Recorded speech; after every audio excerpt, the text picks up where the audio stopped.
Dress on Fire. Unforgettable. That was, of course, Beulah's theme from True to You in My Fashion. And you're listening to Platinum FM. I'm Roger C. Keep the change. That's very generous, thank you. Here. Let me give you our card. Cars. First to the phone book, first to your destination. Hope you enjoy Northampton. Seems like a nice, quiet place. Well, you know what they say. God made the country, but he didn't make the town. You have a good day.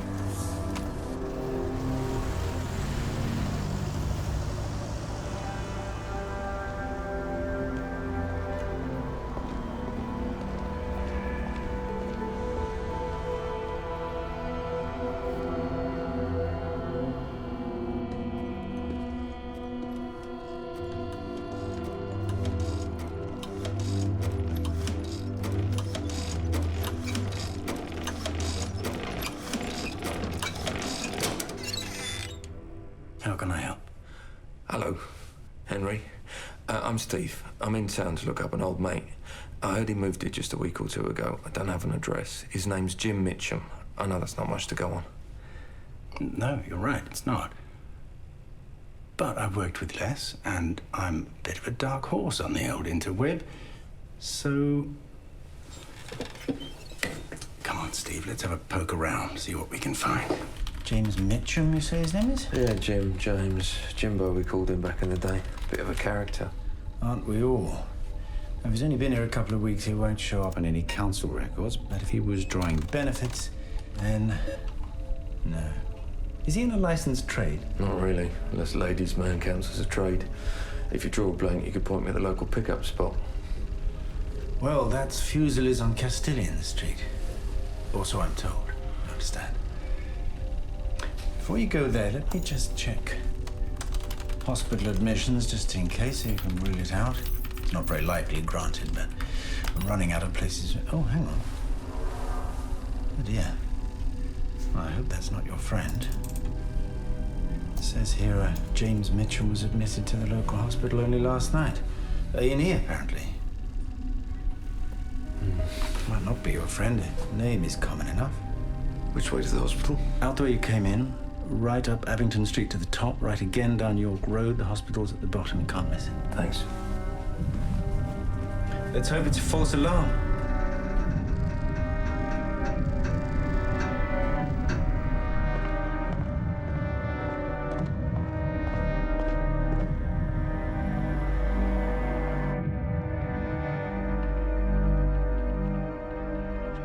I'm looking for James Mitchum. He's a patient here. Are you a relative? Yes, I'm his brother. And your name? Bob. So that would be Robert Mitchum. Yeah. Well, these records haven't been updated, but it says that he should have gone to the Malcolm Arnold ward. Just follow the signs.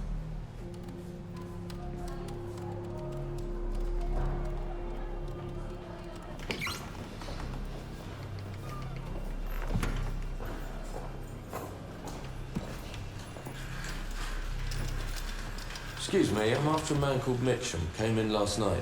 The front desk sent me to Malcolm Arnold, but he doesn't seem to be here. Mitchum. Is that the bearded bloke with hair like a silver fox? That's right. Oh, yeah, well, obviously he never got as far as Malcolm Arnold, but I can take you to him if you like. I'm heading down that way. For sure, that'll make things much easier. That's what we're here for. I really like your hair, by the way. Thank you.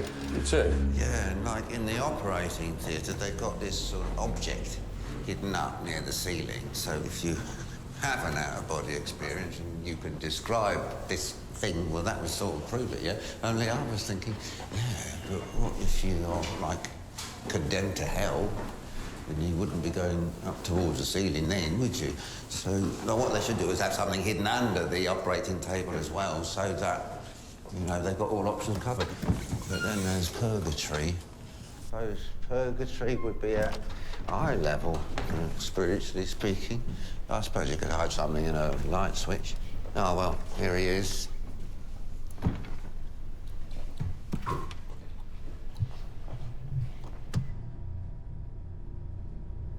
He's dead then? What? He didn't? Oh, man, I'm really sorry. I thought they'd told you. Yeah. I was on duty when he came in. He fell down some steps, apparently, at, Fuseli's in town. They tried to operate, but he died on the table. No one knows if he had a near-death experience or not. Near enough, I'd say. What about his personal effects? Do you have anything on it? Yeah. Well, there's his wallet.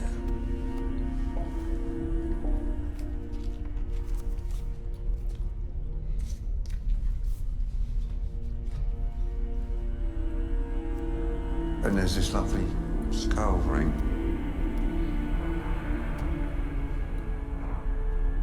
I don't suppose you remember if he had an ornate gold cross, red rose in the middle. No, I'd have noticed that. That's very Gothic. Now, all I remember is the psychic atmosphere when he came in. Very disturbed it was. Funny things happening and that. Funny things. Well, yeah, coincidences and that. There was this woman, very nice, admitted about the same time as your brother. Lovely blonde. She'd hung herself. Well, I say she'd hung herself. It was more, you know, the old sex games. Anyway, turns out her name's Faith. And your brother, the last words he said, well, he wasn't really conscious, but as he was going into surgery, it sounded like he said, "Where's Faith gone?" And I was like, oh. I think sometimes people look loveliest when they're at peace. Not that she's dead mind, but, you know, next best thing. Just seems such a waste, a beautiful girl like that. You can tell she was lonely, can't you? I find I pick up etheric impressions of people. If she wakes up, can you call me on that number? Sure, man. You've got a good energy. I'm sensing you might be a healer. I'll do what I can. Yeah, that's what I thought. I got a bit of a gift myself. I see dead people. You work in a hospital.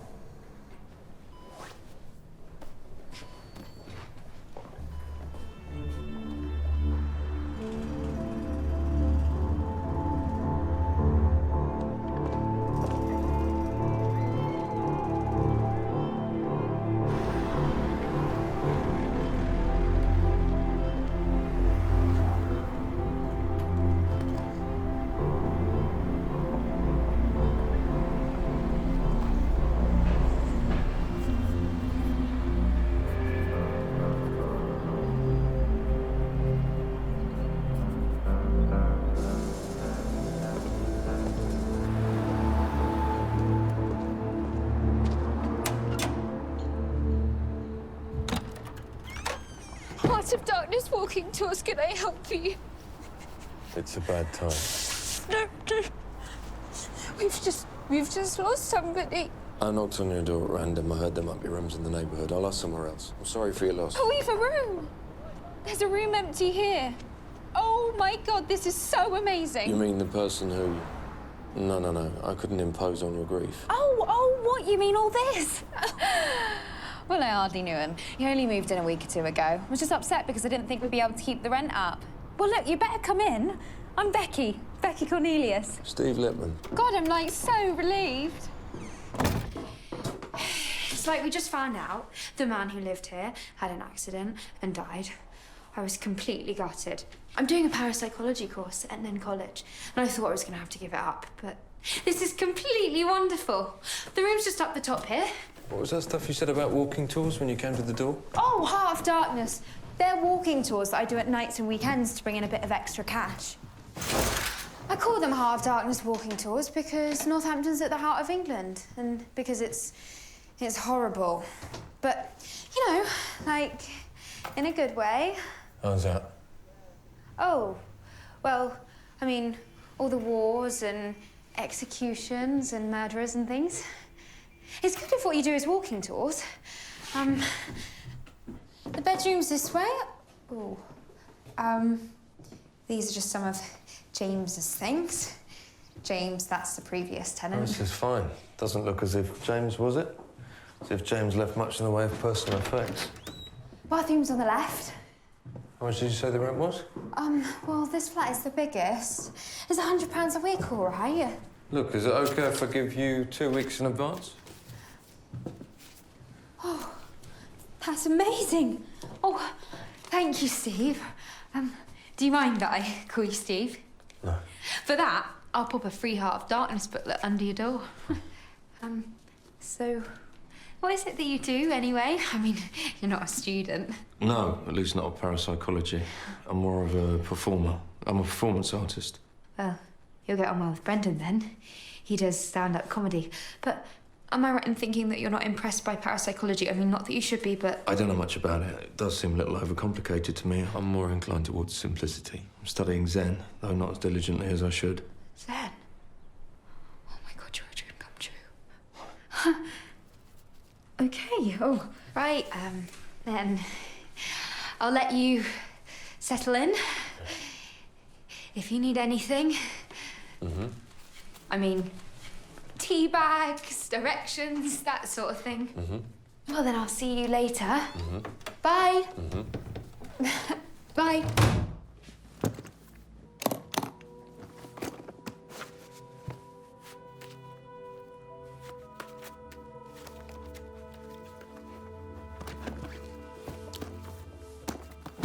It's Fletcher Dennis. James Mitchum is dead. God bless you, Mr. Dennis. You don't know what this means to an old man. I'm buried in that bleeder. No, Mr. Bleak, it was a nightclub accident. I followed his trail from Milton Keynes to Northampton. That's where I am now. He was dead before I got here. There's no sign of the gold cross he stole from your daughter. Oh, now that is not so good. It was a family heirloom, that was, Mr. Dennis. I've checked his possessions at the morgue. I've searched his room. Get it back for me. I'll see you get the same as if you done Mitchum yourself. I'll be staying here until the job's done. Vince, you slag! You my own brother and just slept with my Sacha. I know you did, you nonce. I bloody know it. Yes, Dave, but is knowledge itself knowable? Huh? If you're a witty fan and you've missed any of this week's episodes, tune in tomorrow for our Wittgenstein Terrace Omnibus. Coming up next, it's The Lackey.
tickets, please. All tickets, please. He didn't just beat her, it's Bleecker. If you had seen her in the hospital, you'd want him fishing with the sleepers. Tickets, please. Both got on at Joseph Conrad ward. 2 singles, please. You know what they say. God made the country, but he didn't make the town.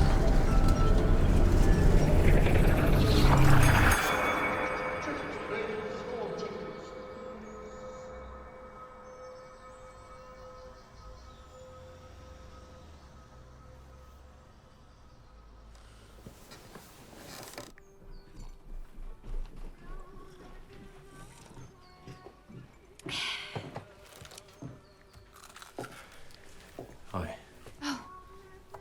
Hi. Oh, Brendan, this is Steve. He's in James's room.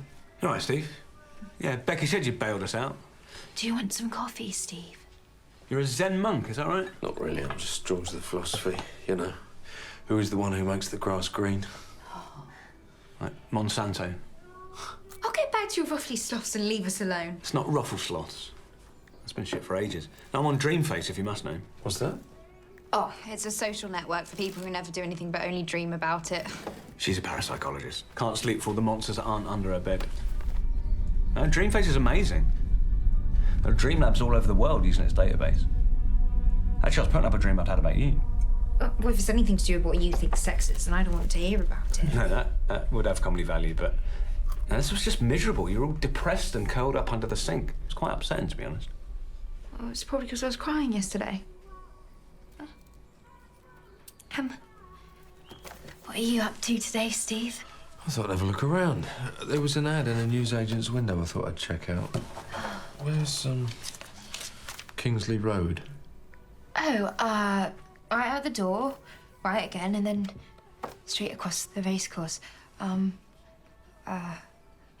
wasn't an ad about pets, was it? It's just, we're not allowed pets here, you see. No, it was an ad for detectives. Oh. We're not allowed detectives either.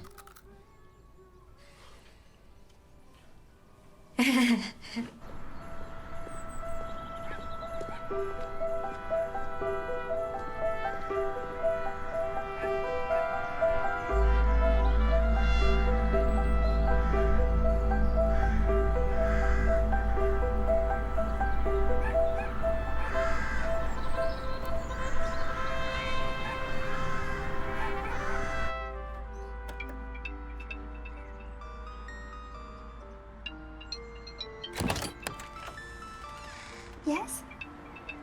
I'm looking for the Mitchelson and Morley Detective Agency. Oh, you want Tim? He's in the garden with other Tim. Come on through. You can't miss it. Now.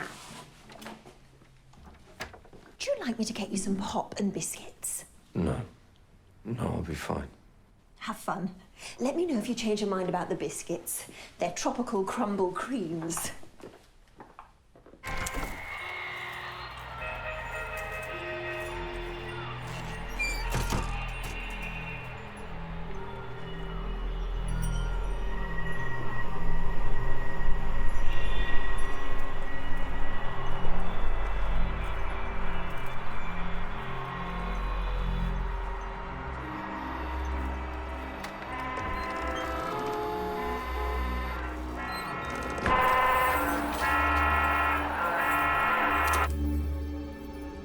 Mr. Mitchelson and Mr. Morley's office. Do you have an appointment? No, I'm afraid I don't. Saw your advertisement. My name's Mr. Lipman. Mr. Mitchelson? Sir, this is Maxine. I have a Mr. Littman here at the front office. He says he's got no appointment. It's a deadbeat world, Dollface. They don't make appointments no more. Send him through. Mr. Mitchelson says he'll see you now.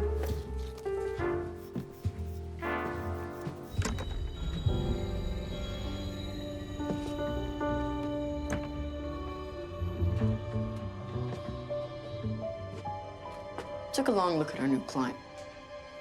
He was about as inconspicuous as a whale for the christening. So, Mr. Libman, I'm Tim. This is Overton. We don't handle messy divorces, and we have to be in bed by 9:30. How can we help you? This is the Mitchelson and Morley Detective Agency. I raised my eyebrow, drunkenly. This guy was about as smart as a dinosaur at a christening. So, Mr. Libman, I'll get right down to business. We charge $2.99 a day plus expenses, which is mostly bus fare and fuel rods. They're energy drinks. I'm sorry, I think I've made a mistake coming here. Better be going. I bet you practice a lot. What model do you use? Is it a Black Mamba?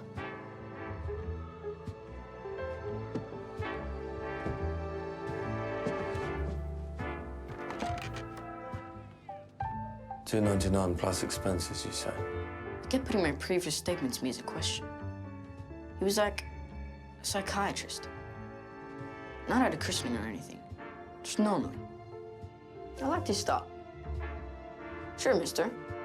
2.99 of the old simoleons. Take it or leave it. The solar paneling on the office doesn't pay for itself, you know. Well, actually, it sort of does.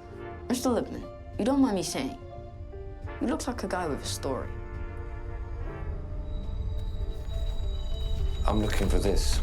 I'm an antiques trader specializing in religious artifacts. This cross washed up in your town very recently. If you can tell me anything about its whereabouts.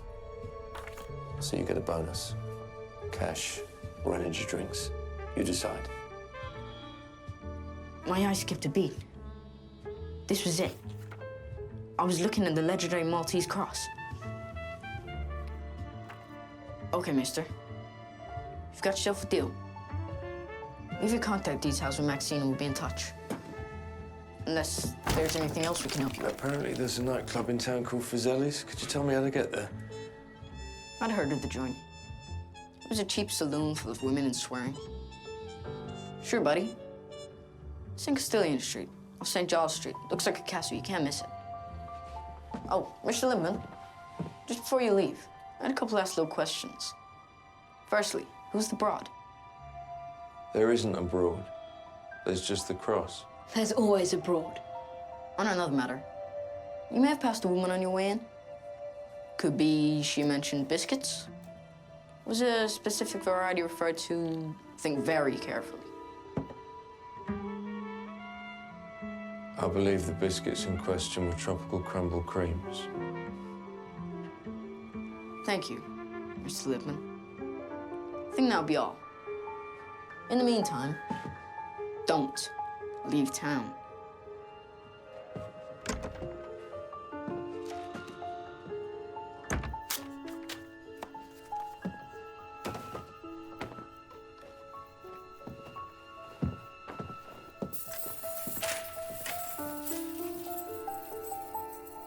Would you like to go through?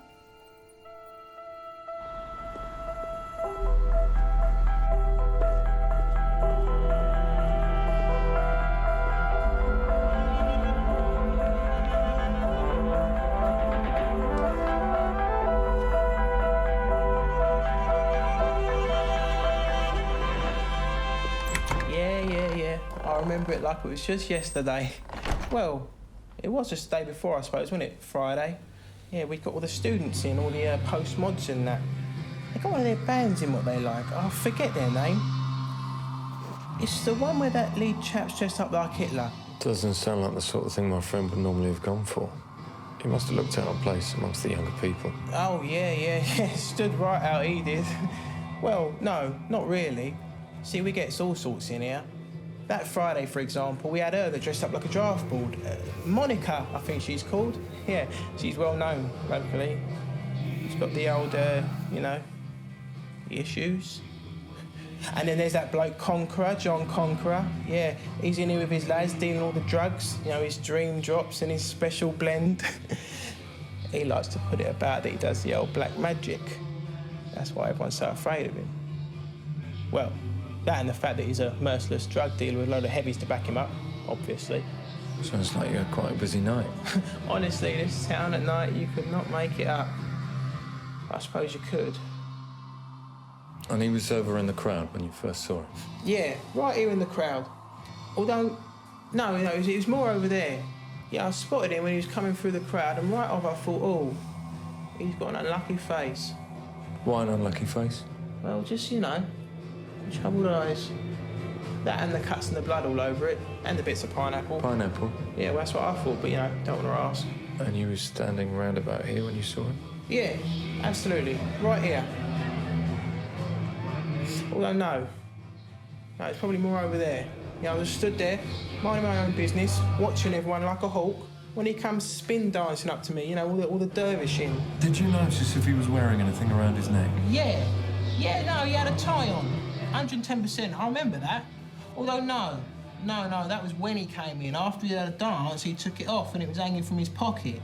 Now, he had his collar undone so you could see his chest. Was he wearing any jewellery? I'm thinking a gold cross on a chain. Yeah. Was it a ring that was shaped like a skull that was on his finger?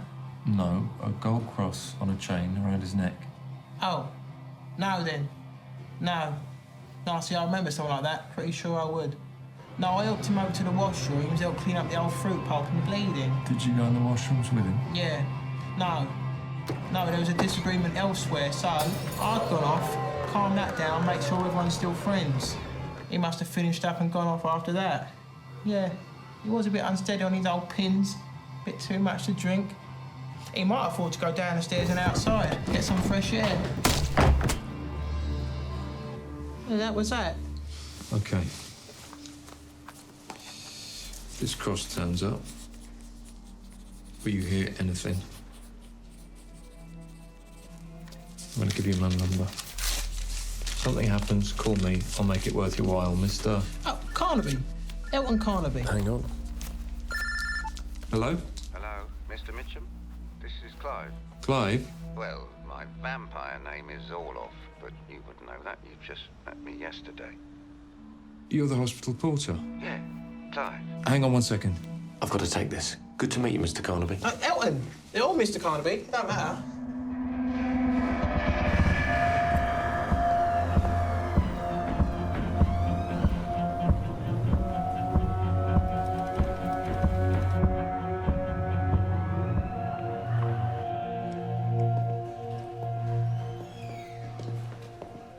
You said there'd been a development? Yeah. Well, it was the girl who hung herself. You said to ring him.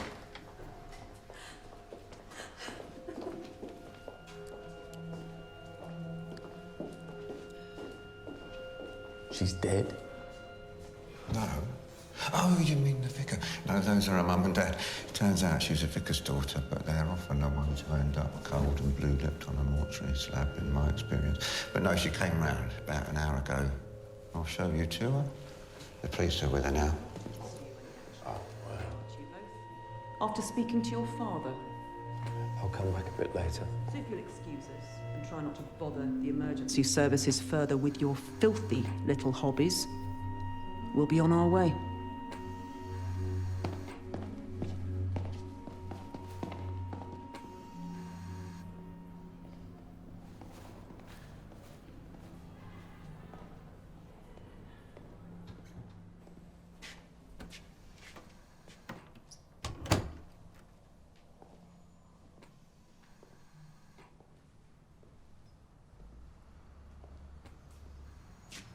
Can I get you a coffee?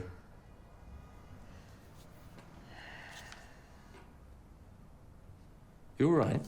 Who are you? Oh, my name's Steve. I was visiting a friend, came in same time as you. He died, unfortunately. Yeah. I asked to be notified if you recovered. I was concerned. That's really good of you. Just I'm a bit confused. I don't know what's happened to me, and I need... Sorry. I'm just being stupid. I think it's best you leave me alone. Oh. Sorry. You know, sometimes we can say things to strangers we wouldn't want to burden friends with.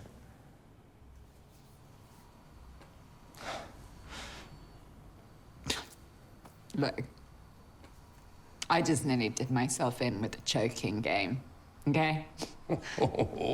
Yeah, my stupid boyfriend called the paramedics and it was almost too late. Wow. You shouldn't feel bad about that. I don't feel bad. Well, this is what I'm saying, you shouldn't. It's what happened to me when I was unconscious. I can't even...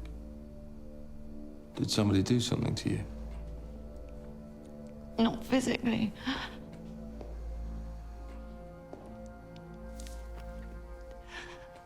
I thought I was dead.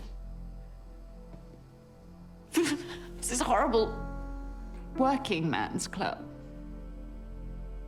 There were these two old-time comedians, but at the same time they were like God and Satan.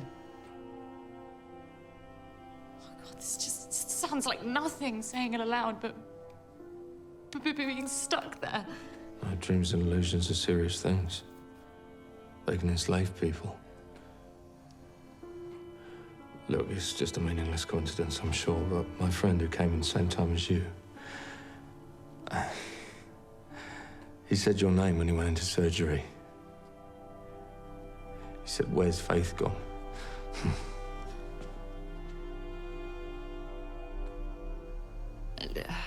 Well, if you had a picture of him, but I don't see how.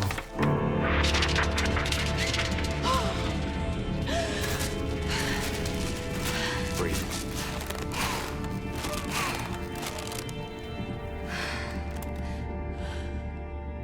It was real. I was dancing with him. I was dancing with James in that club. I didn't tell you his name was James. Look, I don't want to sound weird, but If you need me to see you to your door, I'd be glad to. No, I want to talk about this. I want to talk. Can you call us a cab? I didn't want to pressure you if you needed to rest. No, I want to go to the place where I was dancing in my dream. It's a real place that I've heard of, the St. James's End Working Men's Club. Hello, is that our cars? Jimmy's End, eh? I've not had anybody ask me to take them there for donkey's years. Well, obviously I wouldn't, would I?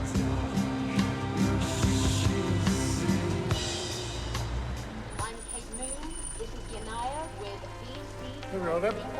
It's a sorry spectacle. Although one a blind man will be glad of. But this is just a derelict site. Where's... The club? You didn't know that? Thought it was funny you asked me to bring you here. Burned down. Was it the 60s or the 70s? Quite a few dead, I remember. Okay, I think that's enough. If you could just take us back to the lady's flat. Well, no. Yeah. Let's see if that's still there. Oh, fuck. Sorry about the... I'm actually a journalist. I'm not strangling myself.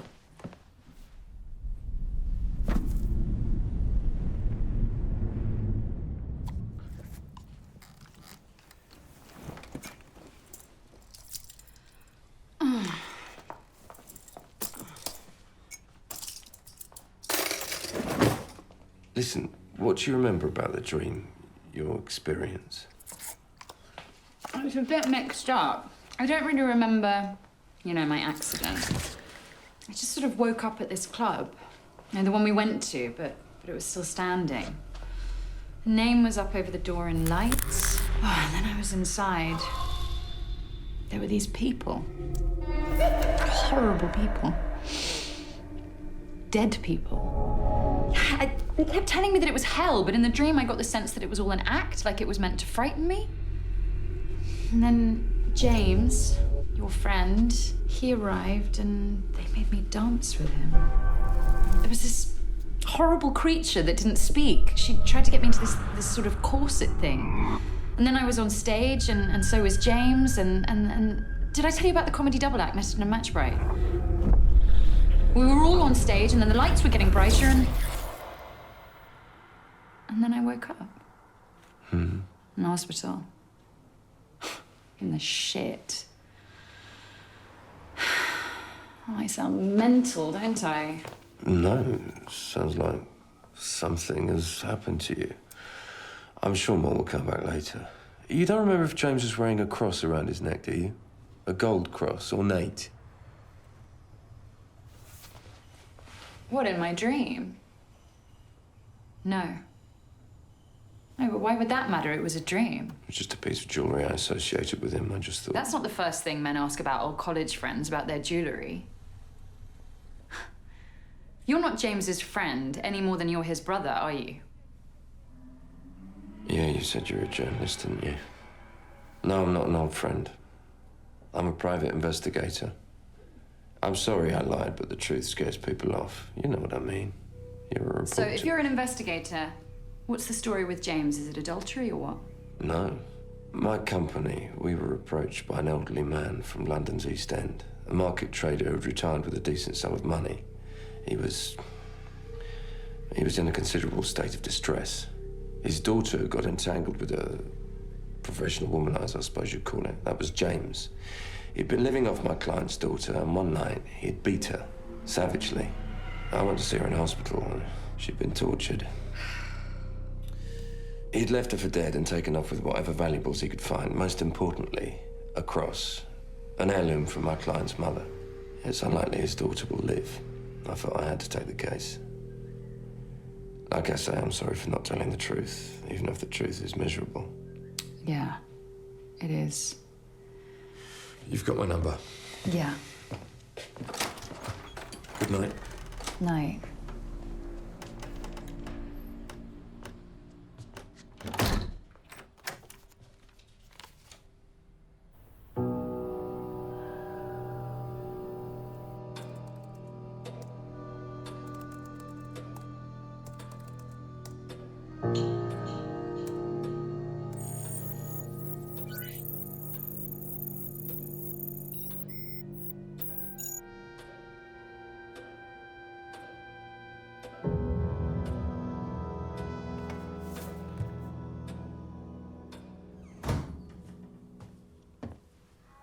Hi. No gig tonight? No. No. Last gig I did on a Sunday, it was firebombed. Paramilitaries, Lord's Day Observant Society, apparently. So, did you find those detectives that were for sale? Yeah, sort of. Brendan, you must know the local performance scene. Is there a band where the frontman resembles... what it sort of looks like, Like Hitler, yeah. That's Herbert Sherbert, Force Awakenings. I know him quite well, actually. He lives around the corner, Watkin Terrace. He's planning to annex Shakespeare Road for the Lebensraum. That's what I heard, anyway. Yeah? Well, thanks for that. Maybe see you in the morning. Maybe. Good night.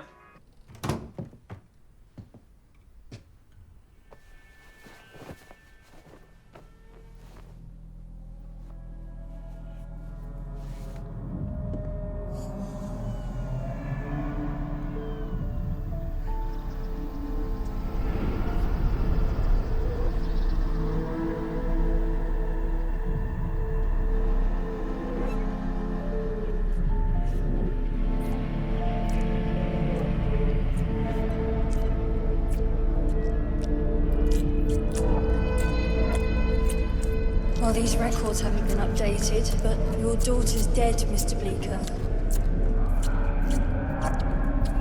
I'm afraid we'll have to cover her in a thin tissue. Thank you. She was all I had.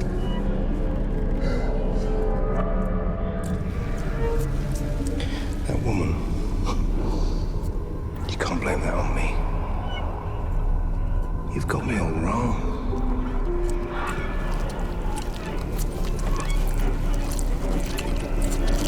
Just follow the signs.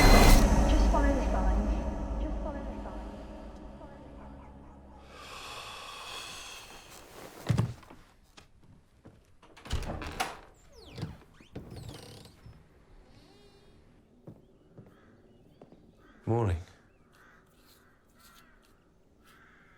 You look nice. You going out somewhere? Not really. I was actually just going back to bed. If you're planning on following me, don't leave it too long, or I'll be gone.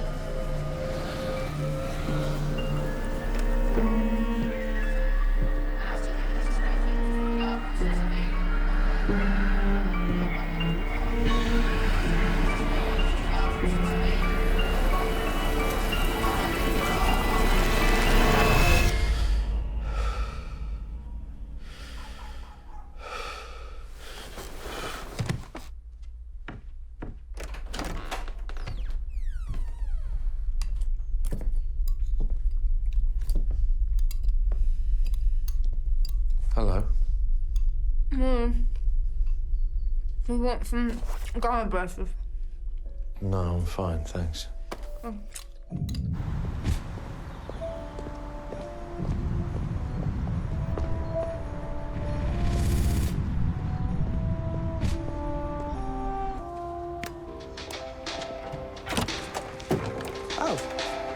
Hello. You've got good hair. You too? Thank you. Are you Herbert Sherbert? Who else would I be? Look, I'm a private investigator. I heard you were playing in Fuselli's last Friday. There was an incident. Wondering if you... Well, I'm actually busy recording. So... Although you could come in, you know. Okay. You could be... a random detective. Yes.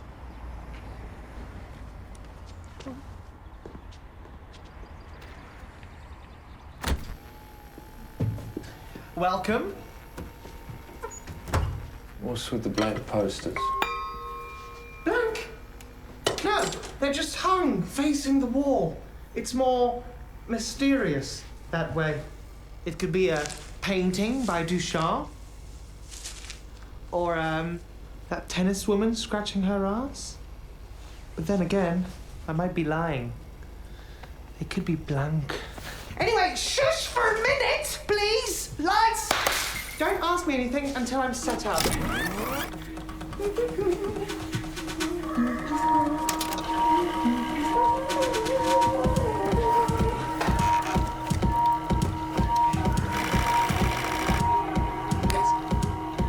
Is there another name I should call you? I'm Herbert Sherbert. Don't make me repeat myself. Is there another name? When you saw that night from the stage, was there a scuffle? A strobe light fight. A girl in convent, black and white. That's Monica. But that's not me. That was very good. Is there another name I should call you? Don't make me repeat myself. From the stage, was there a scuffle? Let me ask you one more time. Is there another name I should call you? Detective. Don't make me repeat myself. Look, I've had enough, but I'll be back. You'll hear from me. Yeah, call me. Call me. Good drop.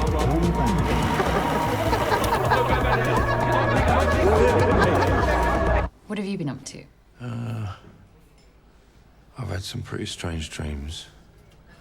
I called in on the lead singer from the band that were playing in Fuselli's the night Mitchum died. Wasted time. Man's an absolute artist. We're no closer to unraveling this mystery, are we? Well, not your Gold Cross stuff anyway. I had a bit of a poke around about the people in my dream. Comedy double act. Messenger Matchbright. There's loads about them online. I know the names, but I can't think of the faces. No, they were more our parents' generation. They started out on radio during the war, apparently. Met in Africa, part of the entertainment corps. Late 60s, jumped on the satire bandwagon. And their personal lives around then, everything turned nasty. In what way? In every way, it looks like. There was the usual talk of backstage rows, but it was worse than that. Matchbright's wife killed herself. And their daughter, she'd come home from school and found the body in the car. Never got over it. Then Frank Metterton, he'd grown a beard and long hair in the hippie era and got involved with drugs. There was a heroin bust in the early 70s, and he had to be admitted into psychiatric care to get out of a prison sentence. After all that, they were finished pretty much. Nobody wanted to commission new material. There was this video, an after-pub routine called Frank and Nick Make You Sick, but that was just the last nail in the coffin. Who's that? Anyone important? No. No, nothing that can't wait till later. What happened to them? That's the funny bit. At least one of them lived here in Northamptonshire back then. Nick Matchbright. He was born here. Anyway, with their career in pieces, they decided to stage a comeback tour. Just around the chicken in a basket circuit, pubs, clubs, all that. Then on the opening night, there was a fire. Really terrible. People were... Killed. Everybody. Metterton Matchbright, all the audience, the staff, something about the fire doors. This was in 1973, in the late summer. Funny in what way? It's funny because the venue was St. James's End Working Men's Club, where I dreamt I was with James. The place we visited last night. The fire, that's how it got like that. And you can't have known that before, subconsciously. Look, I didn't even know the place had burned down, did I? Let alone what had happened. No, I don't suppose you did. There are still some hardcore fans as well. It's one site that's been up since the 90s. Just see if I can find it. It's on Angel Fire. At first I thought it was funny, like a send-up. Then when I realised it wasn't, it's just sort of lonely. These dead entertainers are her whole life. Betty Carnaby, her name is. That's the same last name as the doorman at Fuselli's.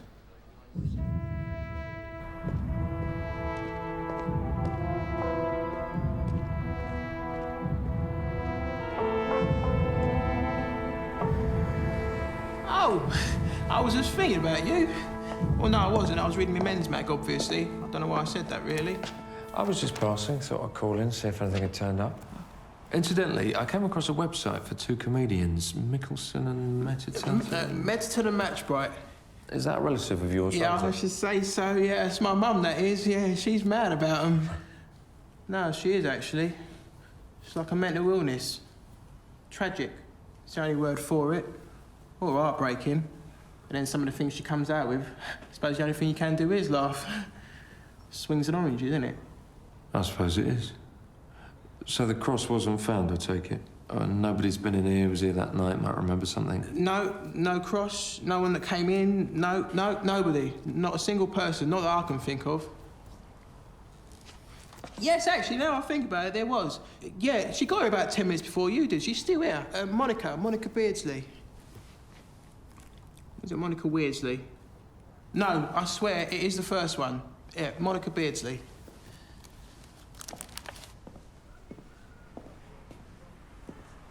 Excuse me. You're Monica Beardsley. Yeah, I know. Yeah. A friend of mine was in here last Friday. He got into some kind of fight. Had he got, like, hair and eyes? Yeah, that's him. No, he didn't get in a fight. I was just hitting him. Why were you doing that? Violent personality disorder, and he was being friendly Friendly. with my ass. That is my place where I sit. He was drunk and sweaty. Came out of the crowd. He touched me, so I touched him back. I think I understand. You used a pineapple. That's an unusual weapon. Not really. Pineapple is the most brutal fruit. It's dense, heavy, abrasive surface, acidic juice that would strip the enamel from your teeth. Was he wearing any jewelry that you noticed? Yes, he was. He had a ring on like a skull. That's like the bone that you have in your head. Around his neck, he had a cross, gold, 16 karat looked like. Set in the middle was a ruby or a garnet, possibly. It's hard to tell. Lighting wasn't ideal. Can you be certain about that? Might you have imagined it? I haven't got an imagination, thoughts, things like that. It's a waste of time. Yeah. I can respect that position. Was that the last time you saw him, when you were hitting him? No. When I was going out, I stepped over him. He was at the bottom of the stairs, just twitching.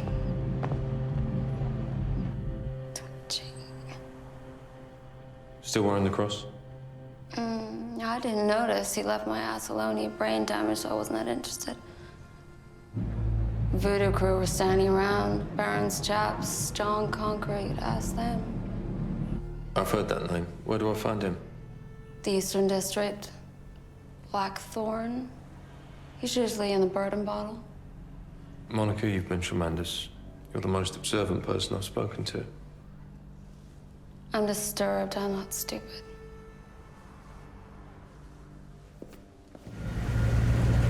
Now, see, with the quantum physics and all that, what I was hearing, in a few years' time, what we'll have is a quantum computer that can do so many sums at once. It has the capacity to simulate a universe right down to the last fucking particle. That's definite. But it's blocked down at the pub. It says to me, if you can do that, then chances are it's not the first time. I said, what do you mean? He said, well, it's fucking obvious. The greater probability is that we are inside a simulation, in a simulation, in a simulation. I said, do what? And he said, which I'll never forget, we are in a series of infinitely nested computer games. I said, as long as it's not that fucking escapism. You heard about that? It's been giving young kids mental problems. Fucking shameful.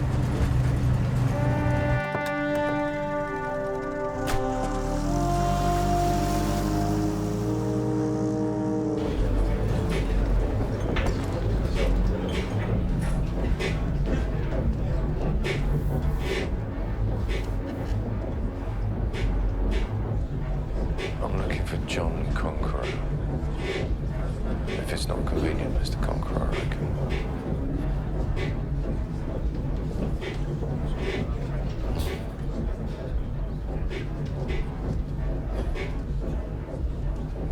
Mr. Conqueror, you're the one they call the Baron, right? My name's Steve Lippman. I'm an antiques trader. I'm here in Nah, town. geezer. I don't think so. I don't think that's a true thing. I know you, man. You're King Death. Death is a star, yeah? See, you're Fletcher Dennis. Nothing. You evidently know who I am. How is that? Yeah, well, that's the Obia. I've got second sight. I'm well tooled up with all that. Got connections with the lower. With the spirits, yeah? The gods. And broadband. I'm not here to kill you. See? I'm not your type, Star. Anyway, I got your name. And it's not like that dies with me, you know what I mean? Now we're safe. You got respect in certain circles, man. Sit down.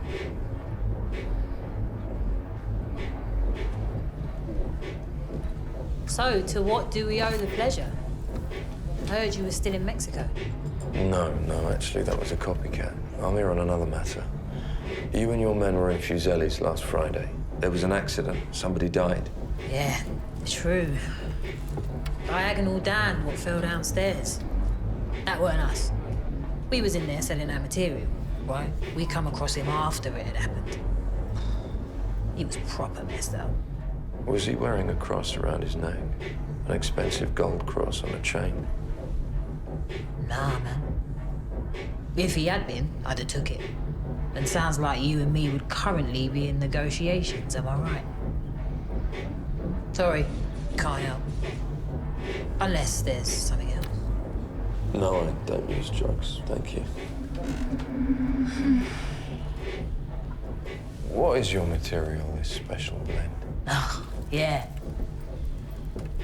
Shaman blend. It's legal herb. Salvia divinorum and thing.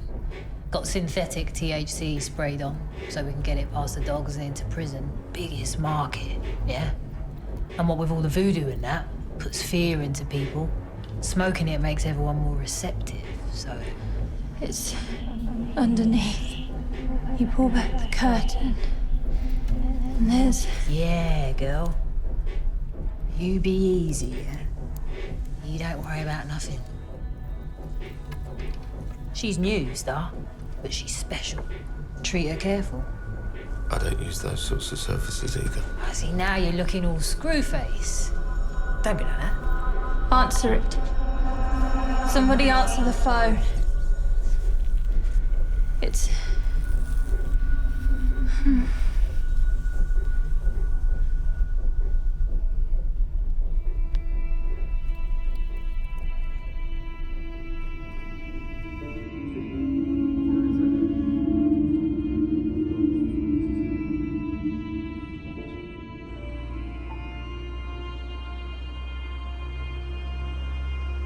When you think, if we are inside a computer game, it's not so much whether you are good or evil necessarily. So long as you're not boring. It's the boring characters that get killed first. Well, not only black ones, I suppose. Be £8.50. Yeah, take 10. On second thoughts, make it £9.63. Why £9.63? More interesting.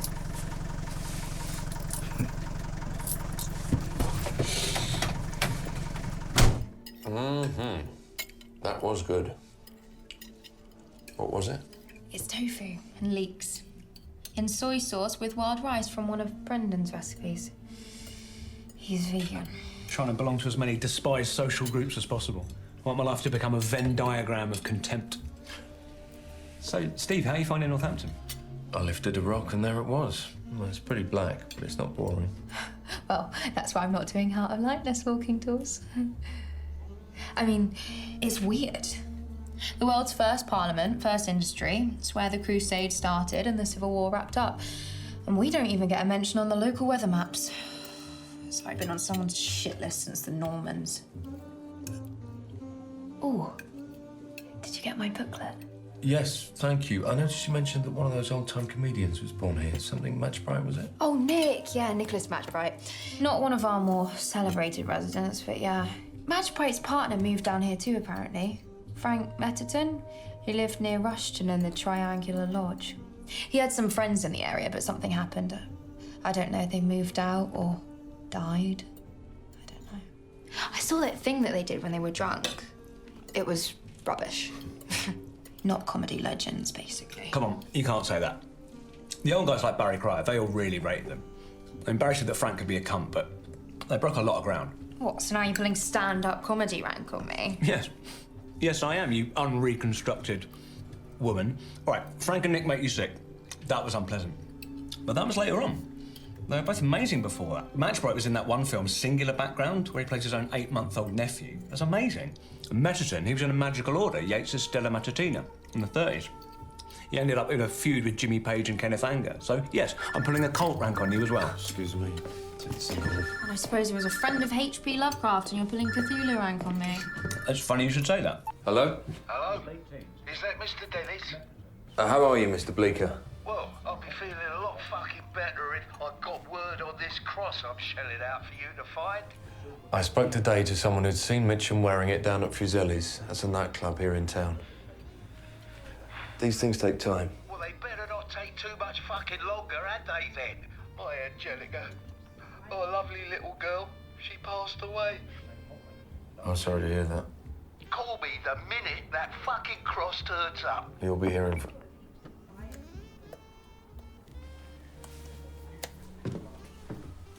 So are all comedians massive cocks, or is it just you and this Metterton guy? No, that's all of us. Yeah, massive cop comedy, that's what's filling the stadiums now. Everything okay? Yeah, everything's fine. It's just, you know, my agent. Oh, yeah, tell me about it. I've got the same agent as Osama bin Laden. Haven't heard from him in ages. Anyway, I've got an open spot later on at the Sad Cafe, so we can leave the washing up till then. What's that? Oh, I forgot it's Monday. That'll be the Tories culling the elderly and infirm over at the cricket ground. Anyway, all right, I'm off. Laters, vegetators. Idiot. It's Guy Fawkes Night, November 5th. Did you know that the gunpowder plot was hatched here in the county? Possibly at the Triangular Lodge. One of the plotter's fathers, Thomas Tresham, had it built when he was under house arrest for being Catholic, basically. He built it with 3 sides to represent the Holy Trinity. He was a bit mad at the time. He thought, oh, I'm sorry, Steve. I'm giving you the walking tour. See you in the morning, Becky. Thank you for dinner. Oh, anytime. Anytime I can tempt you with a steaming entree, I'd be glad to.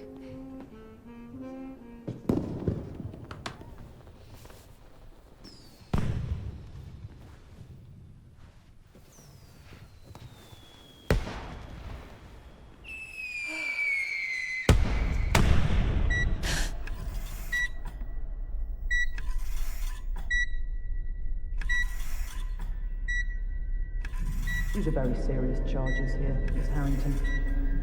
Wasting police time, acting in a manner likely to endanger life.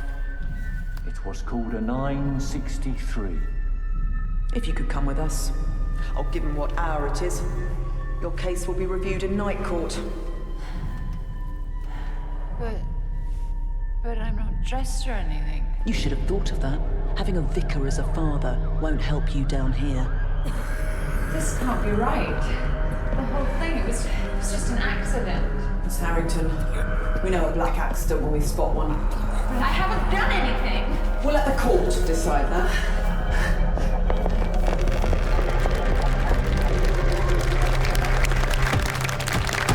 Now, what is the next case?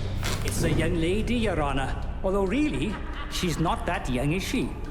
Old enough to butcher. That's the saying, isn't it, Patricia? Charged with slutty clothes and euthanasia. Oh, dear. Counsel for the defense. How does your client plead? Well, she sort of goes, no, no, please, this can't be happening. Let me go and I'll do anything you want. Oh, Nancy. And then she cries for a bit and sits there looking traumatised. To be honest, it's a bit of a performance. She's a blonde, Your Honour. What are you... Silence in the blonde. I must insist that the defendant be restrained. No, no. Objection! No. Overruled. Now let that be a lesson to you. The counsel for the prosecution will now speak his mouth off. Thank you, my lad. Members of the jury, let me put it to you. She's a dirty little girl. She dresses up in dirty clothes and does things in the cupboard. If I may, I'd like to give an outline of her character through the medium of animal performance. I want you to imagine, members of the jury, that each of these dogs is a lie the defendant has told. They seem sweet, but keep shitting on the floor. Objection, Your Honour. My learned friend is turning the courtroom into a circus. Overstayed. Now, does the defense have anything further to add? No. No, not really. I was just messing about. No further questions. Members of the jury, how do you find the defendant? She's over there. We all end up down here sooner or later, don't we, sweetheart? That being the case, it is my dismal duty to enforce the law unto its fullest and most miserable extent. You are hereby sentenced to be taken from this place and cloistered in a mean yard open to the sky, where you will be finished of your dismal outing, and may the crows have mercy on your sorry eyes.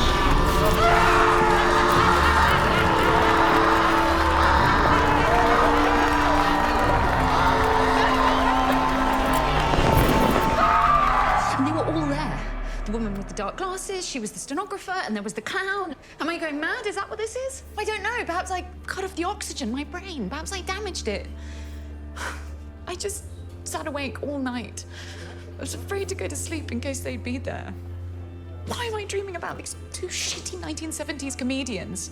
Or that skinless woman on her jacket? It doesn't make any sense. It's just some... Skinless woman. The thing I told you about with the insect noises following her everywhere. The back of her coat, she's got this picture of a woman with no skin. You can see all the muscles. What? I had this dream yesterday morning that I was awake, that I'd already woken up and gone downstairs and my housemate was behaving oddly. On the back of her robe was the image you describe. The rear view of a skinless woman's torso. And there was this buzzing. Are you fucking me about? No. Oh, Christ. What is all this? Is all this real? No. The puddle in the road is real. This isn't real. They don't behave like normal dreams. You look terrible, by the way. Thanks. I've been up since 3 a.m.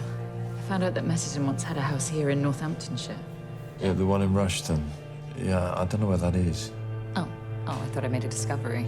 I found out who the estate agents were and picked up the keys. It never sold because of all the ugly stories there were about the pair of them. I told them we were newlyweds. I won't meet them. You probably didn't need to mention me at all. Did I say I hadn't had much sleep?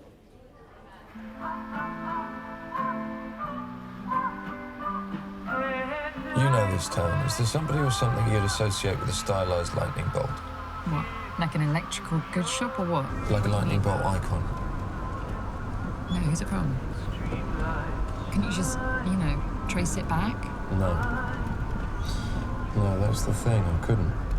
This is Mike from Semilong, who writes, Dear Roger, good to hear you back on the air. You could say I've been suffering from sleep deprivation.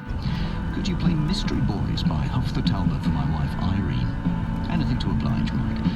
All the way from 1973. That was a good year. Here it is, served up on a Platinum FM platter.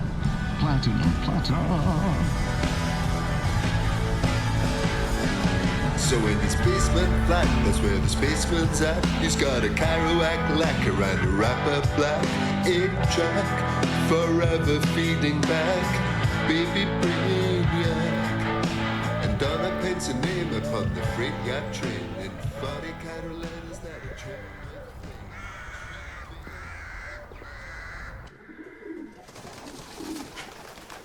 Surprised the estate agent let us come here alone. Said quite frankly, though, you could burn it down. I think it's been on their books for decades. You'd think having a famous owner, someone would want it. Not if he's famous for taking loads of heroin and getting sectioned, though. And black magic. What? Frank Mitterton was a member of a magical order in the 30s. Brendan told me. He's another of my housemates. He does transvestite, occult, H.P. Lovecraft stand-up comedy. Sounds a bit niche. He said Frank Mitterton was a member of a magical group to do with that poet, W.B. Yeats. Huh, I suppose. Black magic, poetry, are pretty much the same. The invocation and the evocation.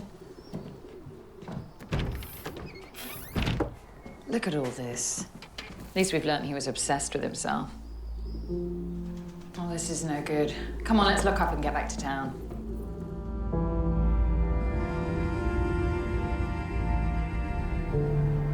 There's Roger asleep, and we've got Cynthia from Ecton Brook here on the line. So, Cynthia, tell us, what was the nomination for the Sleep of Reason? Well, Roger, what I find unreasonable is the flies. I think they're stupid things I can't see any need. Even if you've got your window halfway open, they still fly into the glass. And then there's how they rub their hands together like they're doing something evil to a woman. I can remember back when I was growing up, they always used to say that houseflies were the souls of clergymen. My auntie Bitter, she was always saying that. You'll never see a fly on Sunday, and it's true, you don't. I tell you what, they've never crushed one, have they, Cynthia? They've never hit one with a newspaper and heard the dirty little voices saying prayers. Do you know, Roger, when I was a girl, the vicar, Mr. Clark, ran across the ceiling. And that was Jean from Dustin, airing her grievances about the recycling lorries. This is Roger Sleep, and here's the Millers with We're in the Past. Oh, Jesus. You okay? I think so, yeah. Did you fall asleep? Should have been looking. Overtaking us, I thought I saw a car. A black car, and Steve, they were in it. Match Bright and the woman, they were in the car. I realised I was dreaming and... It's okay. We're okay. No, we're not okay. Nothing's okay. I don't know what this is. It's like... Can dead people be alive in dreams? Is that possible? It's not. That's not possible. I don't know anymore. Becky? Is everything okay? Steve? Oh, I didn't know what to do. Brendan's out, and Steve, there's a man. A man? Around the corner. He's been there for hours, just standing there. Wait there. Who are you? Actually, I don't much care. You picked the wrong day for...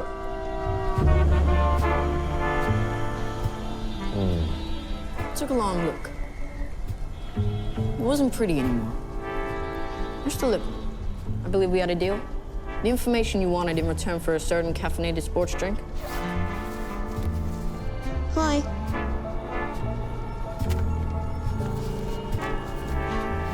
He looked about as grateful as a robot on Anti-Robot Day.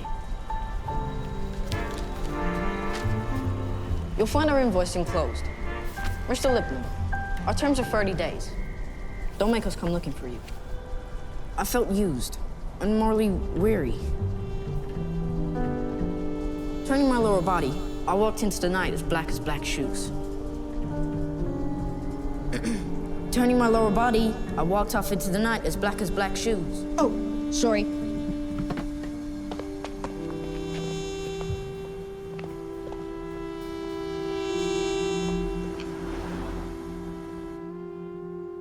This yours? Yes, it's a painting. It's called The Seven Persimmons. So it's like a statement about being, something like that. saying that these simple fruits are expressing the essential qualities of human existence. Is that right? No. Some of this is quite disturbing, Disturbing in what way? and that it contradicts the supposed facts I've based my actions on. This cross I've been looking for, it isn't a family heirloom passed down by somebody's dear old mother. It's a famous piece of Rosicrucian jewellery which connects to a multiple murder in the early 70s. A businessman, Charles Kitchener, his wife, and their 2 dinner guests were executed at his house in Rothwell. The investigating officer, D.I. Rickett, he thought the cross was incidental, that it wasn't the motive of the crime. More likely it was taken by the killer as a souvenir. They did have a suspect, but the cross, the sole piece of evidence, was never recovered, so he was never charged. Who's the suspect? An original growth Hackney gangster who worked his way up in the 60s. Mr. Patrick Edward Bleecker, known as Patsy. He is the bereaved old man who wanted me to find James Mitchum. Seems he didn't earn his fortune in the vegetable trade after all, though it says a lot of his associates did end up as vegetables. Who's the woman? Angelica Devine. She was lucky enough to become the second Mrs. Bleecker. She died in the early hours of yesterday morning, so I'm told. She's the woman Bleecker told me was his daughter. Just like he said James was the one who brutalized her. Angie Bleecker, Bleecker's trophy wife. How did James Mitchum end up with this cross? How about this? Angie Bleecker's looking for a lover, a daddy type. James Mitchum, it must have seemed as if his ship has finally come in. Perhaps they begin a long-term clandestine relationship. Anyway, Angie comes up with a plan for them to escape together. She'd have wanted some insurance. She knows about the murders in the 70s. She knows about the cross. She knows it's evidence that will send Bleecker down for life. She gives the cross to James, and she goes on her own to tell Bleecker she's leaving him. She reasons he won't dare touch her with the threat of them going to the police. Only she's drastically misjudged his response. James finds out somehow what's happened, understands who he's been shagging all this time, so he takes off, escapes to the arse end of nowhere, which just happens to be Northampton. Except, how does he get from there to Dancing with Me in My Coma Dream, inside a club that burned down 40 years ago, run by 2 dead comedians? Yeah, I don't know. This folder, I don't know who gave it to you. He was some sort of detective. Yeah, broadly speaking. That normal then? Private investigators hiring other private investigators to do their private investigation for them. Is it like, I don't know, modern British artists paying someone else to make the actual stuff? And what about this seasoned gangster with a massive secret? What the fuck would he be doing hiring an investigator in the first place? Yeah. Well, I'm not really a private investigator, am I? Evidently not. You're not James Mitchum's brother, like you told the hospital. You're not his friend, like you told me. You're not... An antiques trader, yeah, I know. Antiques trader?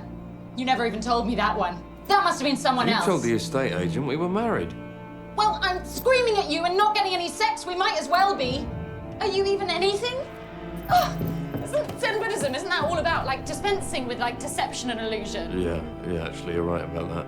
Oh, and here you are, man of 1,000 fucking faces. Look, if I don't get the truth this time, the 100% truth, I'm walking out that door. I mean it, Steve. If Steve's even your real name. My real name's Fletcher Dennis. God, for fuck's sake, I was joking! So what do you do when you're not performing, trading in antiques, investigating, swapping college anecdotes, or being, I don't know, related to somebody? And don't say this or that. Everything all right up there? Everything's fine, thank you.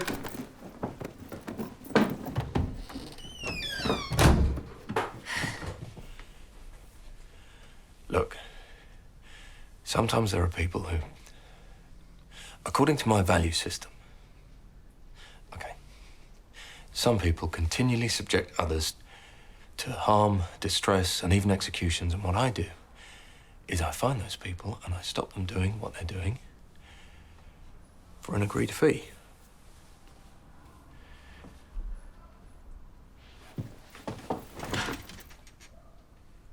You're a hitman. We prefer exit technician. You can't be fucking serious. If I was going to tell you another lie to keep you on side, is that the one I'd choose? You actually kill people for a living. Oh, I should get away from you, and from all of this, I should get as far away as possible. I'm not sure handling our own problems separately is the best option. I'm stuck between an East End villain on the one hand and a a troupe of light entertainment ghouls and spectres on the other, and the one person that I've got on my side, the one person that I'm supposed to put my trust in, is a morally discriminating hitman. Well, we prefer He's a exit. morally discriminating exit technician. Fuck.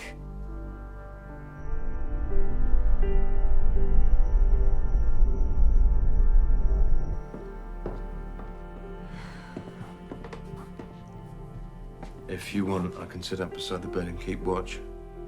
If it looks like you're distressed, or even if you look like you're dreaming, I can wake you. And you'd do that, would you?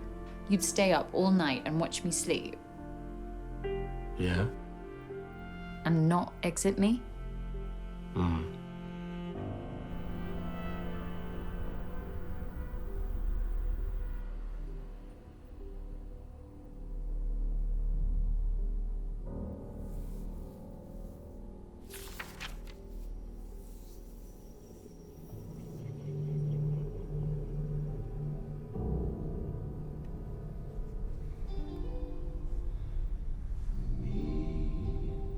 And my friend, Mr. Moon, people say we make the perfect pair.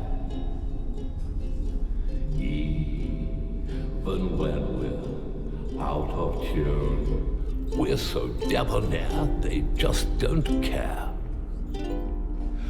Me and my friend, Mr. Moon, we're so very versatile besides.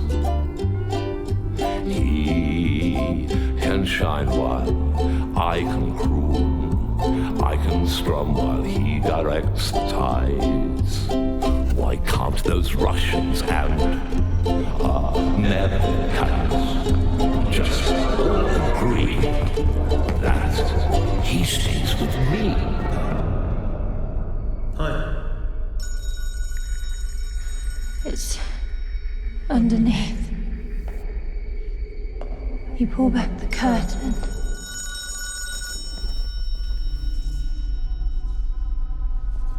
Answer it. Somebody answer the phone.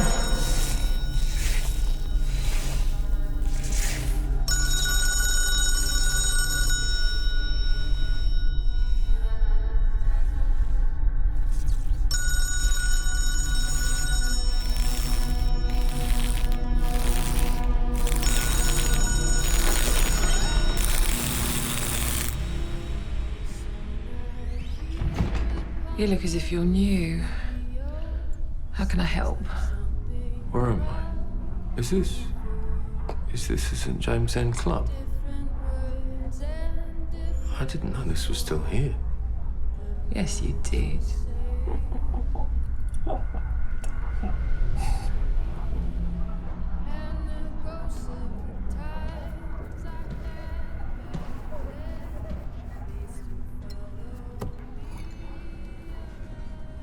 Excuse me.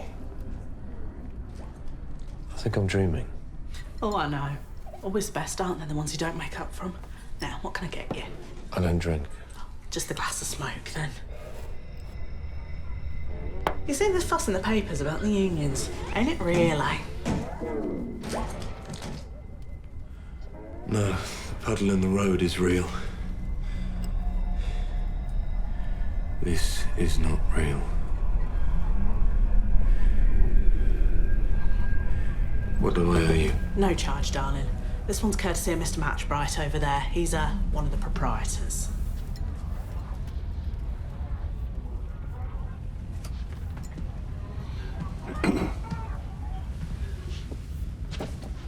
Glad you could join us, Bob. Or was it Steve? Steve, was it? It's not often we get the quality down here. I'm Nicky Matchbright. Someone said your film was very good. Singular background. Oh, well, we must always pay attention to the background, shouldn't we, Bob? I mean, I always say that it's just foreground with something to hide. And as for singular, well, you strike me as a bit singly yourself, Bob. Steve, was it Fletcher? Yeah. You're a bit of a singularity, that's you, all right. I don't know what you mean. Don't give me that. You're a singularity, all right? You got the eyes for it. The light goes into them, but it don't come out again, Bob, am I right? You're not emitting any signals, what with your tremendous fucking gravity. I'm not sure I follow you. Look, Steve, the only reason anyone suspects that you exist is because that's what the mathematics point to. You're like a big hole, and no one knows you're there until they fall in. Only thing that gives you away is all the devastation out at your perimeter. All them post-mortem x-rays when you've swallowed somebody. The only way we know about all them dead stars inside you is the quantum ripples on your forehead, son. Yeah. You've caused a few fires to be put out before their proper time, and don't you know it? Oh, my word, yes.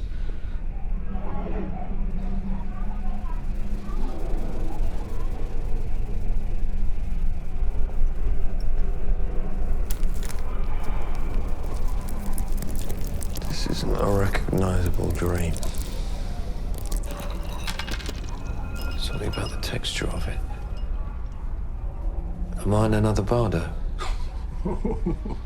There'll never be another Bardo, son.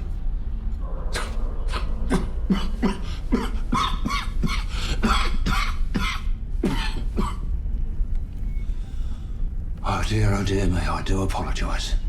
It's the smoke. It gets down me. I've been this way since our spot of bother. Our black accident. You know, from the moment you walked in, I thought, fuck me, we got a live one here and no mistake. From the moment you walked in. You tell him, Jesse. It was Jesse, wasn't it? It's not Frank, I know that much. James.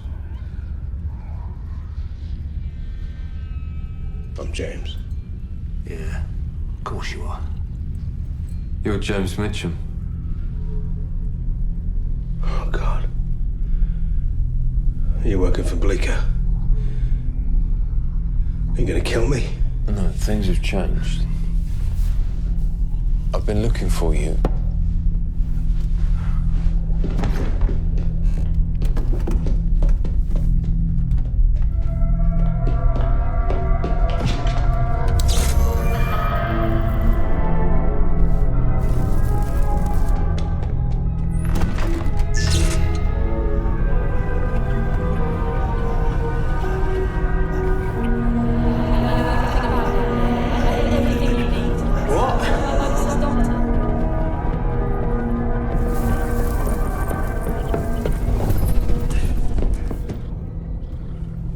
What have you come as?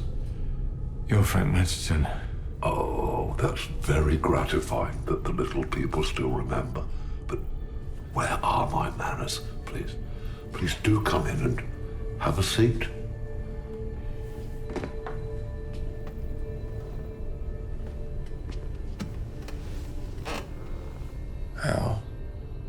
How are you working all this?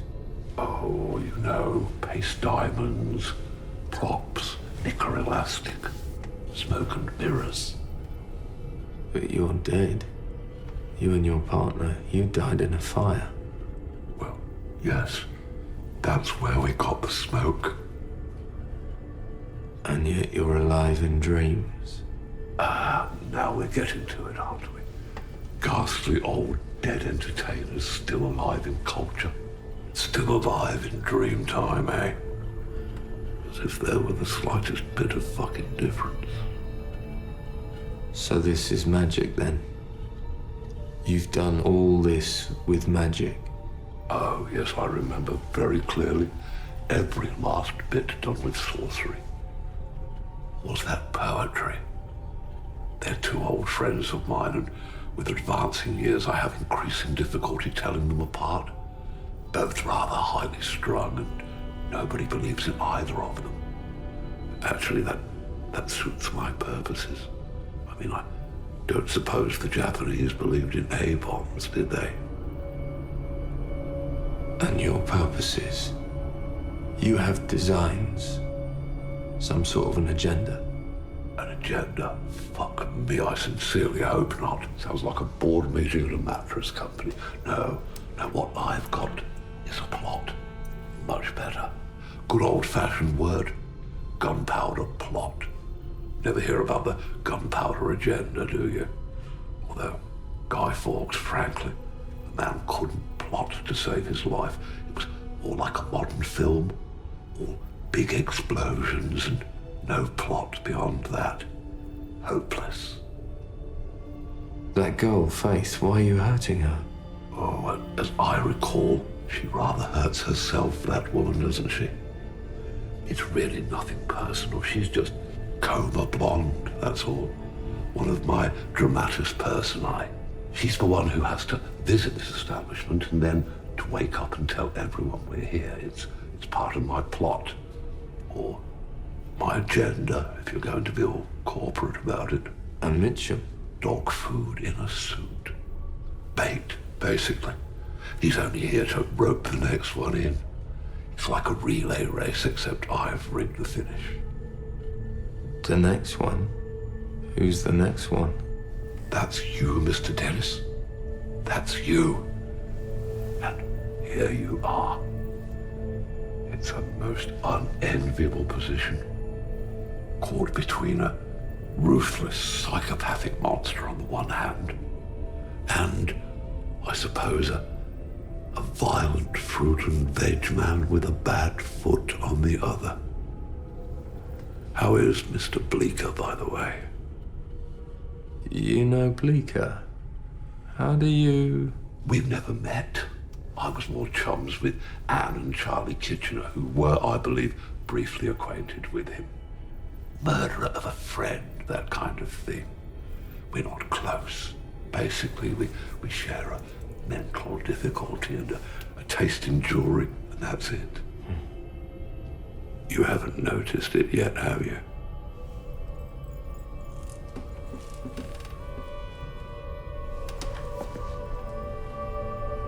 That's not...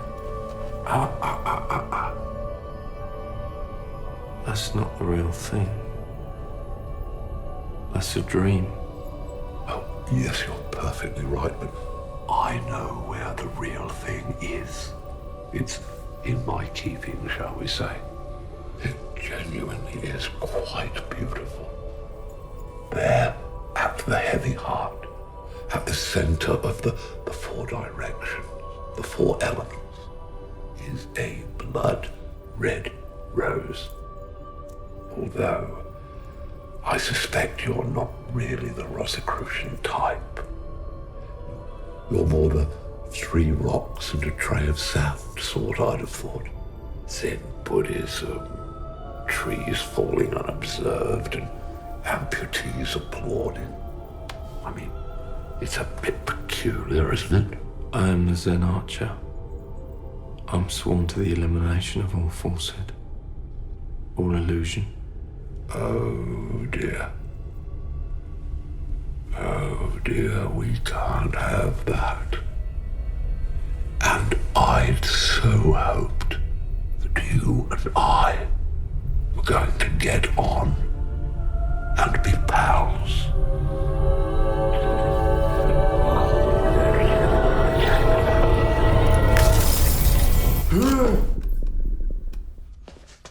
What are we gonna do? With the nightmares, I'm not sure there's anything we can do. With Bleeker, that's something I have to do alone. He's dangerous. Well, so am I. Really? Look, you can't just leave me out of it. I'm already involved. If you end up in trouble with this Bleeker man, all those ghouls will just be after me. I'll end up on a slab with James. I'm not sure Metterton was that interested in you. He didn't even refer to you by name. He called you Coma Blonde. What, like a bit part? Yeah.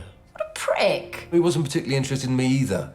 The one name he seemed to give a toss about was Bleeker. So it's possible that Bleeker was the point of all this? Metterton has the cross by some means. Metterton wants Bleeker, Bleeker wants the cross. So in that case... Well, if they're swinging at each other, can't we just duck or something? Yes, for that to work, Bleeker would have to know the cross had been found, in which case I'd have to tell him, after which he'd...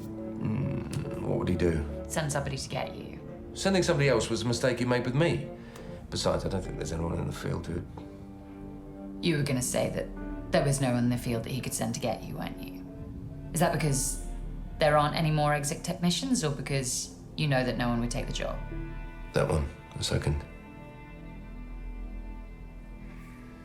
There might be a way we could arrange some sort of introduction. It wouldn't exactly be safe, but if we could make it work, we'd kill 2 birds with 1 stone. Not literally, of course. Well, obviously not literally. These days, who kills things with stones? I think we're in business. You don't even know what it's supposed to be. You say that the first thing that comes in your mouth. I mean, in your case, I suppose that would be Uncle Gerald, wouldn't it? Don't you start my Uncle Gerald. He was like a father to me.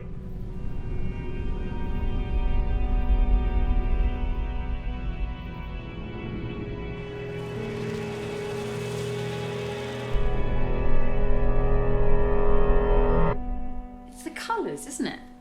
The orange and the blue, how they vibrate against each other. Is it saying like that that's the real experience? It's not about persimmons or all the mental associations that we make with them. It's just about the different frequencies of light, how they excite our retinas. Is that it? Something like that? No, it'd be better if you didn't talk for a moment. I've got to make these 2 calls, then we can go out. Mr. Bleeker. Who's that? Is that Dennis? I was just fucking about to call you, wouldn't I? You better have some fucking good news for me. The good news is I know where the cross is. I was looking at it just last night. It was? Fuck me. Mr. Dennis, that is the best news what I've heard all year. Fucking The bad news is I know about Charles Kitchener, Anne Kitchener, their dinner guests, and you. You and your late wife, Angelica. Sorry, your late daughter. Well, like, what's this? What's all this about? You knew my terms and conditions, Mr. Bleeker. It turns out you're in breach of contract. Breach? You little... Mr. Bleeker, we no longer have an understanding. I'm afraid the cross is forfeit. I'm not sure what I shall do with it. It's not really to my taste. Selling it would be difficult, given its reputation. Possibly the easiest thing would be to pass it on to the police. Fucking find your fucking mum! I'll fuck her up the shitter with a shotgun! Good night, Mr. Bleeker. Well,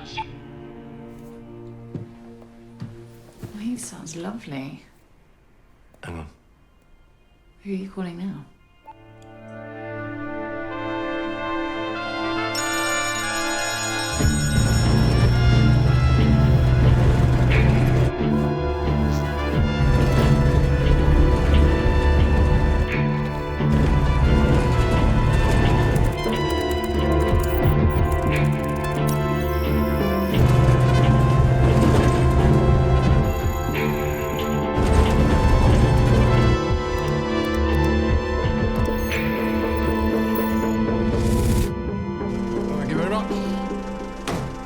Night. You too. All right. You know what to do? We're a bit early, aren't we? It's not 9 o'clock. No, we're only 60 miles from London. Bleeker could be here in any hour. And if we aren't prepared, nobody's going to settle for best out of 3. And you're sure he's going to come here and that he's going to come tonight? This is the only place he knows I've visited.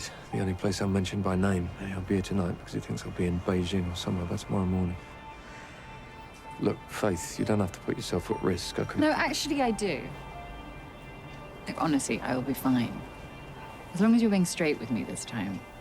You can trust me. All right, then.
There was somebody me and my mates were looking for.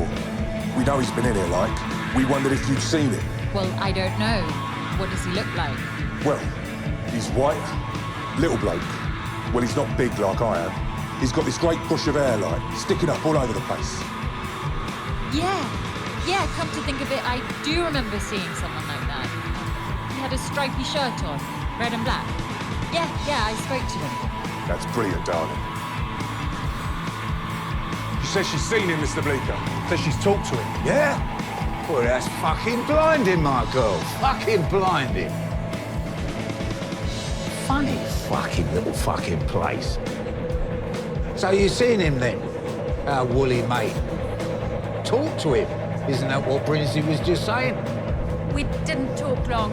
He was trying to chat me up. Yeah? Yeah, I can see how he might do that, yeah. Hey. So what did he say to you, the little fucking cunt wife? He asked me back to his place, St. James's End Working Men's Club. I just told him to fuck off. Very wise, my girl. Very fucking wise indeed. You have been a great help. Have a lovely fucking evening, won't you?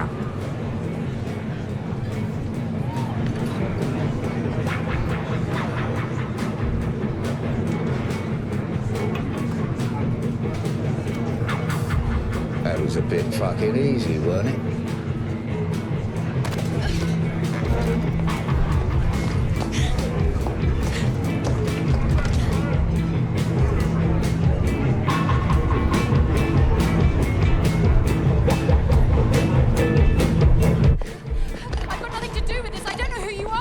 Maybe so, my girl.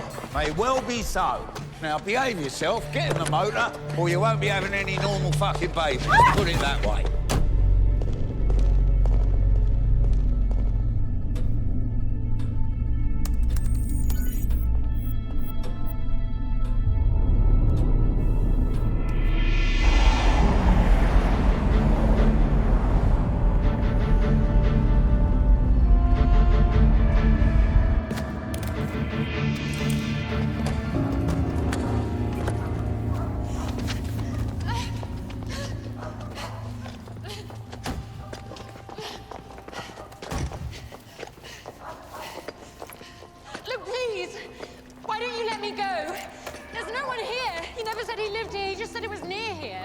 This is just the sort of place he'd pick, the shifty little cunt. All blind spots and cover. Come on. If I were you, I'd save the energy for trying not to witness anything and keep his spunk hole shut. Never should have trusted him, the old inquisitive little cunt. Mr. Bleeker, I see you found yourself a new schoolgirl bride. You think this piece of minge is my missus, do you? Well, I've got my gun up her arse. Not very matrimonial, is it? Judging by your last wife, I'd say it's fairly representative. Oh, yeah. You're a funny cunt and no mistake. Listen, Mr. fucking Dennis, she's not mine. I brought her along here because I thought she might be yours. Look, if she's somebody you've just dragged along for the hell of it, you're gonna have to let her go before we can negotiate about the cross. Like two professionals. After it!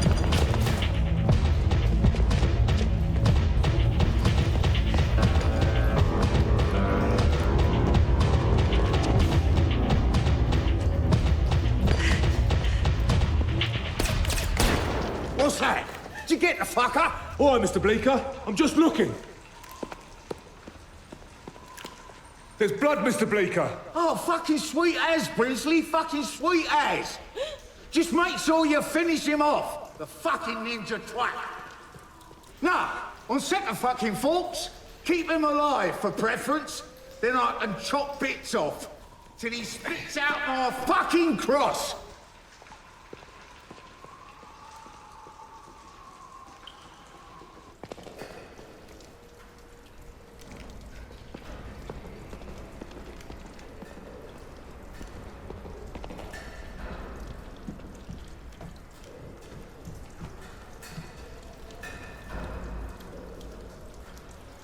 I'm counting on you, lads.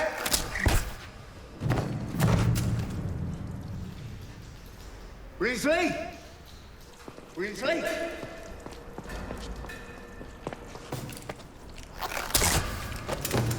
Dave? Dave? Oh, fuck. They're dead, Mr. Bleeker. Yeah, I know. I know they're fucking dead. Now you fucking come out here! I told you already. First let the bystander go, then we can talk about the cross. You think I'm fucking soft? Eh? Huh? Even if she ain't one of yours, you got the old Scout's fucking honour, ain't ya? Eh? You got your code. So I had to come the helpless fucking cripple. You don't want her hurt, even if you don't know her from our fucking cat. This thing about the code, it's more of just a memorable affectation. Like the haircut, or my weaponry, or Zen Buddhism. All of these things, they're variables. They can be dropped and changed depending on what the performance calls for. Execute, if you like. I'm really not bothered. Oh, you fucking lying bastard! I knew it! This scrub of yours, is it? Or just some silly fucking cow you're using to try to get to me? Now, come out now with that fucking cross, or on my fucking life, I'll blow whatever brains she's fucking got all over this fucking yard. On my fucking life! I fucking trusted you! I'm not joking. Out now, or down she fucking goes. You told me all those fucking lies, and even then I still fucking believed you. Come on. Where's Faith gone? Right. I fucking warned you. Don't you ever say I didn't fucking warn you. On your fucking knees.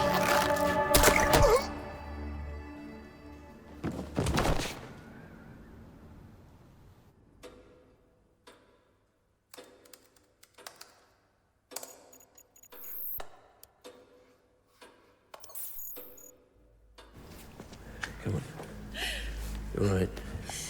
You know, I didn't mean what I said. Yeah, well, I fucking did. Wait, are you bleeding? Yeah, a bit. I got shot in the leg. Hang on. Wait, I didn't hear your gunfire. I suppose you had silencers or something. I don't use a gun. How did you... That's how you were defending me? Yeah. What are you, like 12? It's underrated as a working instrument. Yeah, well, he underrated it. I'm not gonna look at him. A fucking catapult? How did you even aim? It's pitch dark. Light wouldn't be much use. I have my eyes closed when I fire.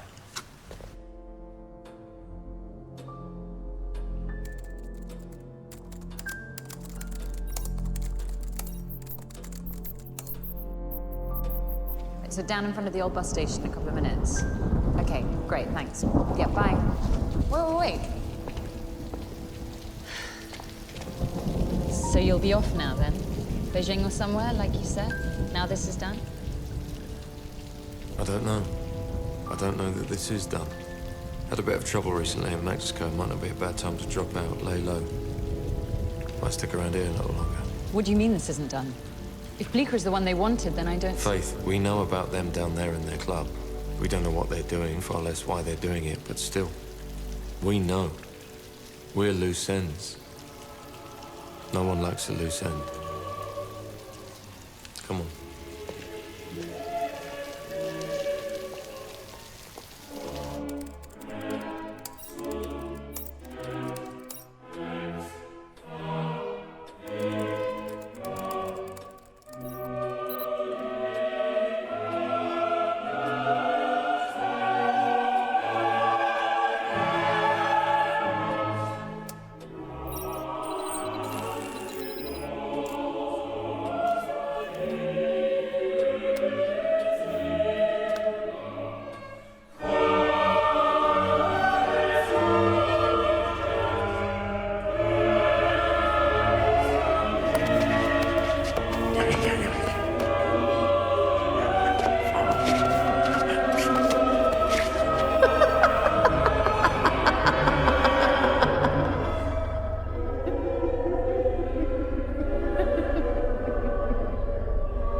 What's this? What's all this then? I'm not... How the fuck did I end up here? Fucking... You're... Fuck. You're him. Him off the telly. You was supposed to be at that party. You're who I went there for. But you... Am I? Oh, no. Oh, fuck me. No. Patsy, you're just in time. The show's not really started yet, and we've saved you the best seat in the house.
Northampton Development Corporation there with 60 miles by road or rail. And yes, that was a real thing. You're listening to Roger Sleep, and bringing us up to the witching hour, who better than Mr. Vince Shannon with the immortal Queen of Midnight. Take it away, Vince.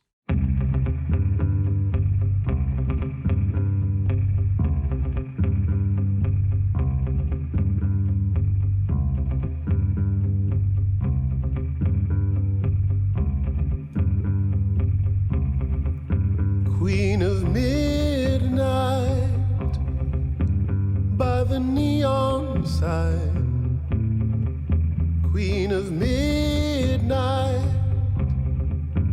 where the sidewalks shine. You've got no skin, I see right through. Maybe somebody hurt you too.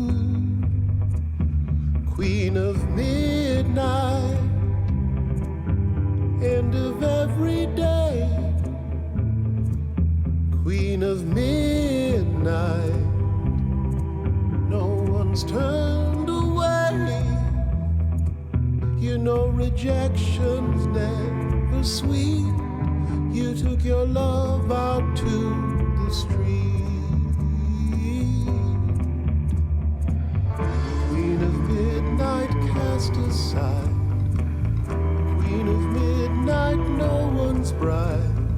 Queen of midnight in your pride and pain.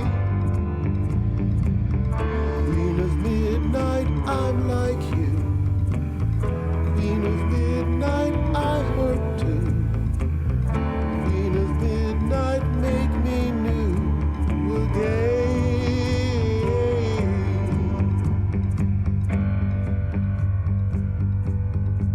I've shed skin too, heart plain to see. I'll never hurt you, make love to me.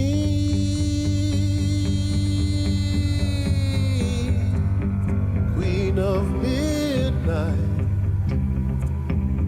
I know you can hear. Queen of midnight, don't leave me here. You know rejection never sweet.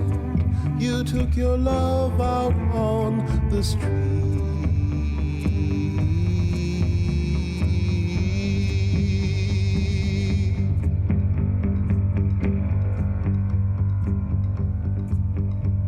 All right, if I've intruded, then all right. You've got somebody else, I guess, and I'll go home alone unless. Is that a spark? Is she returning through the dark? Oh yeah, she's with me in the dark.